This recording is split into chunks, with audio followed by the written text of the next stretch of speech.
Okay, y'all, I had to make a post about this guy from Australia, kid really from Australia, that everybody is talking about that raced the Baja 1000. I don't know how to pronounce his name, but I'm going to put it down in the text section. But this dude apparently rode the Ironman class in the Baja 1000. Looks like he finished ninth. Already a big deal onto itself, but it's even a bigger deal when we find out that this kid flew from Australia to the U.S., bought a bike. At first I thought he bought a new bike, but no, he bought a used bike in San Diego, and then he rode the bike all the way down to La Paz, Mexico to race the Baja 1000.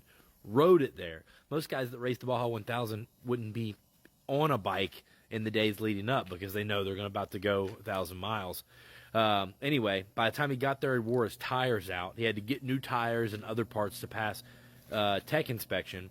And then he raced 1,300 grueling miles through the unforgiving Baja Desert with no pit crew or any support system whatsoever. Just the kindness and hospitality of others keeping him gas-fed and fixed along the way. The off-road community has been keeping an eye on this guy, and it was kind of like a we can't believe our eyes sort of thing.